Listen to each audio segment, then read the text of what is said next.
कैसे हैं आप लोग? हमारे महापक्ष के कलाकार आपके बीच में अपनी प्रस्तुति लेकर के आ रहे हैं, आपको याद दिलाने का प्रयास कर रहे हैं हमारे इतिहास से संबंधित एक गीत के साथ और भावनात्मक रूप के हमारे ओटिया गोत्र के राजा हीरा खान छत्री जो हीरागढ़ में राज किया करते थे और रैया सिंघोला जिसे आज रायसेन कहा जाता है, रैया सिंघोला की राजकुमारी कमाल हीरो दोनों अपने मनामनी से और शादी ब्याह करा लेते हैं हीरागढ़ में भाग करके रैया सिंघोला से। कमाल हीरो हीरा खान छत्री दोनों शादी ब्याह करा लेते हैं और जब अपने ससुराल में हीरागढ़ में रहते रहते कमाल हीरो को कई दिन जब हो जाता है, एक दिन उसे अपने मायके की याद आ जाती है। तब अपने राजा से हीरा खान छत्री से कहती है कि राजा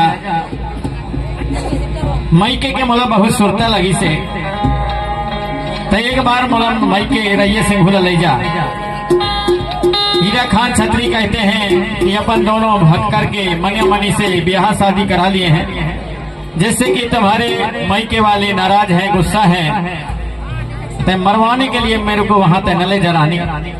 लेकिन बार बार कमाल हीरो रानी जिद करती है कि राजा मुझे रैया सिंघोला मोर मायके जाना है। अंत में रानी के हट के सामने राजा हीरा खान छत्री झुक जाते हैं और कहते हैं कि ठीक है रैया सिंघोला चलते हैं। ऐसा कहकर के और अपने घोड़ा को तैयार करते हैं, शाहकरण घोड़ा को, और वह अपने शाहकरण घोड़ा में बैठे हैं। पीछे पीछे रानी कमाल हीरो चल रही है, पैदल जा रही है, रास्ता में थक जाती है। तब राजा से कहते हैं कि राजा घोड़ा के ऊपर मुझे भी बैठा ले। लेकिन हीरा खान छत्री कहते हैं कि नहीं, तू खुद जिद की है मायके जाने के लिए तो तू पैदल चल और मैं घोड़ा के पिठार में नहीं बैठा सकता। इस प्रकार से राजा रानी दोनों रैया सिंघोला जाते हैं। थक जाती है रानी, किलोली करती है, गुहार करती है, लेकिन राजा हीरा खान छत्री घोड़ा के पीठ में नहीं बिठालते और ऐसे करते करते धीरे धीरे रैया सिंघोला पहुंच जाते हैं। उस समय का बड़ा वर्णन है, भावनात्मक रूप से हमारे भाव पक्ष के कलाकार आपके समक्ष आ रहे हैं।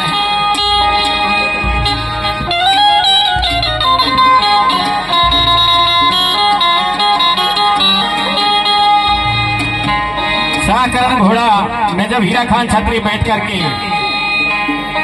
अब जब रैया सिंघोला के लिए निकले हैं अपने ससुराल के लिए, उस समय शाहकरण घोड़ा आकाश में उड़े जैसे हो रहा है। उस समय का वर्णन है, या बछला उड़ाना ला गैया घोड़ला उड़ाना ला गैया बछला उड़ाना ला गई रे, या बछला उड़ाना ला गैया घोड़ला उड़ाना ला गैया बछला उड़ाना ला गई,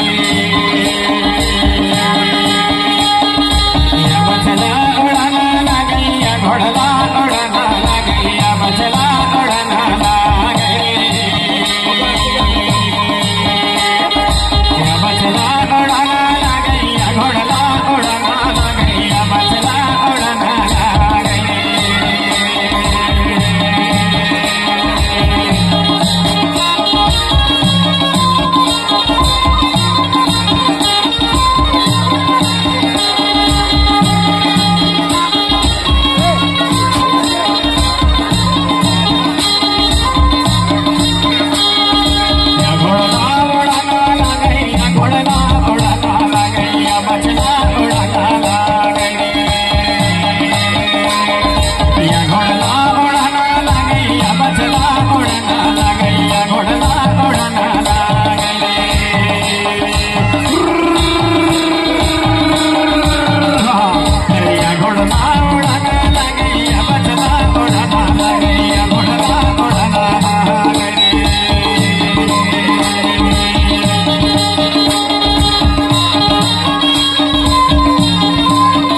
अगर आपको वीडियो पसंद आया तो वीडियो को लाइक करें और हमारे चैनल गोंडवाना के सुपर डेटा को सब्सक्राइब जरूर करें। जय सेवा जय गोंडवाना।